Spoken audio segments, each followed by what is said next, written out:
Hey there, this is Jordan from Recap Animation. All properties are owned by their respective companies. Please enjoy. Previously we saw, after Aladdin and Morgiana encounter Sinbad, the three arrive at Balbad, where the inhabitants have trouble with the fog troop. Aladdin is astonished when Ali Baba reveals himself as the leader of the troop. Ali Baba tells Aladdin that he cannot keep the promise he made. Afterward, Morgiana kidnaps and makes Ali Baba explain himself. Ali Baba reveals his past, of how he was raised in the slums, along with his mother, who also took in Qasim and Mariam. After his mother's death, Ali Baba and Qasim's friendship begins to diverge once the king of Balbad reveals Ali Baba's actual birthright as a prince. After Ali Baba finishes his story, Qasim came to the rescue in a brief fight between Sinbad and the fog troop. Sinbad asks the fog troop to let him join, and in exchange for that, he and Ali Baba will consult with Ahmad. When Ali Baba is trying to speak with Ahmad, a man suddenly arrives. He introduces himself as Marquillo the banker and tells them he acts as the advisor on financial affairs in Balbad.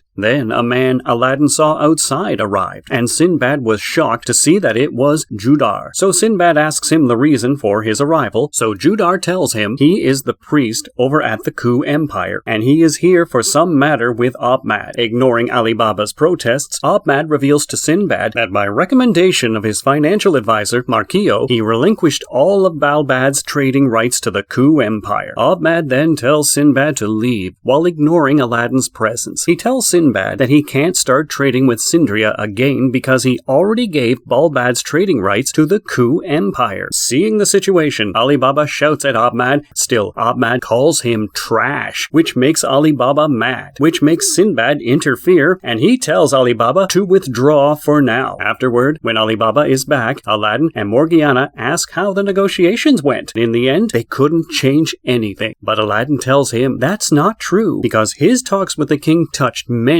people. He changed people's hearts and gave them hope. Then Jafar came and told them Sinbad would announce the results of today's negotiations. Then everyone went outside and saw Sinbad standing on top of the building rubble. Then Jafar tells Ali Baba to go stand beside Sinbad, as he is leading this too. Then Sinbad begins his speech and tells the fog troop members that today's negotiations completely broke down and their demands were wholly ignored. So now a clash between the Imperial Army and their forces is inevitable. Then when people start losing hope and Ali Baba didn't know what to say to his people, Sinbad told them not to lose hope, as this was the first time they fought fairly and openly instead of as thieves in the mist, and if their country drove them out, then he will accept them into his country. Afterward, everyone was impressed with Sinbad, while Ali Baba was depressed that he couldn't say anything. Then suddenly Aladdin felt his flute acting strangely. Then he saw Judar arrive there and start speaking with Sinbad. Still, then suddenly he sees Aladdin and asks about his identity. Hence, Sinbad tells him he is a magi like him, which makes him amazed. And then he suddenly goes toward Aladdin and introduces himself. Still then abruptly, Judar punches him and asks who his king candidate is. However, seeing Aladdin not replying, he uses his power. He finds that Ali Baba is the dungeon capturer and says, while addressing Ali Baba, that he was the one who Ahmad made fun of today, even though he was yelling and screaming so desperately. Then Aladdin stood up for Ali Baba and said that Ali Baba knew there was a chance he wouldn't be acknowledged, but he still went so that he could help everyone and say he was a hero. Then, seeing this, Judar takes his wand out, points toward Ali Baba, and shoots him using the power of Rook. Witnessing this, Aladdin gets angry and uses his wooden staff and thinks he needs to stop that person. Meanwhile, Sinbad tells Mesrur to attack Judar, but it's of no use, as he easily blocks him, and then Judar tells everyone not to interfere in the Magi fight. Afterward, seeing Ali Baba take a fighting stance, Judar tells him that round 1 will be Magoi shots. Judar then uses the power of Rooks and shoots it toward Aladdin,